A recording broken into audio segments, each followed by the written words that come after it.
महानगरपालिकेची स्थगित सभा होती आणि स्थगित सभेमध्ये आज हा पार्किंगचा विषय आलेला होता आणि हा विषय आम्ही स्थगित करण्यास सांगितलं।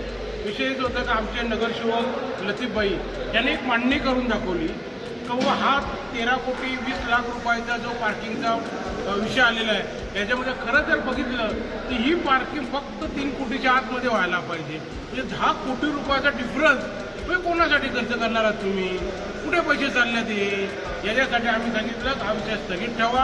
आम्हाला पूर्णतः माहिती पाहिजे का जर इन्स्ट्रुमेंट बनवणार आहे जर आपले अधिकारी असतील 10-15% मी म्हटलं ठीक आहे प्रत्येक गोष्टीला, परंतु जर 200-300% जर वाढवून देत असेल तुम्ही याचा अर्थ भ्रष्टाचाराला तुम्ही वाव देता। म्हणून आम्ही हा विषय स्थगित ठेवलेला आहे आणि अशामुळे हा विषय स्थगित ठेवून पुढच्या मिटिंगला विषय आल्यावर त्याला आम्ही पुढच्या विषयाला आमचं जे म्हणणं आहे आमचं जे मत आहे आम्ही जे सर्वे केलेलं आहे कशामध्ये कोणकोणते कॉस्ट येणार आहेत त्याच्याबद्दल आम्ही मांडणी करणार।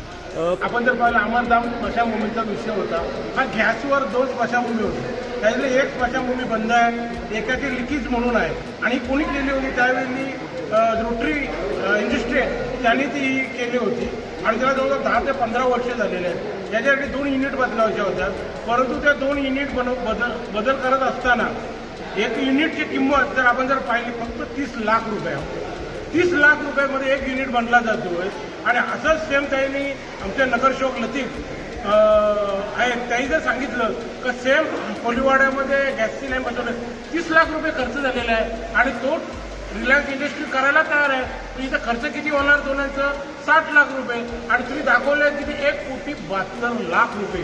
मग 1,10 लाख रुपये कोणचे जाणार आहेत?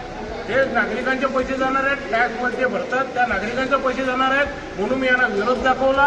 अशा पद्धतीने जर भ्रष्टाचार तुम्ही करत असाल एक कामामध्ये एक विषयामध्ये करोडो रुपये जर तुम्ही करत असाल तर याला आमचं 100% नामंजूर असेल। विषय जरी चांगला असलं स्मशानभूमी दुरुस्ती व्हावी, स्मशानभूमी अत्याधुनिक व्हावी हे आम्हाला सपोर्ट आहे, परंतु आता भ्रष्टाचाराला आम्ही कधीही सहकार्य करणार नाही, त्याच्यामुळे आम्ही विरोध केलेला आहे।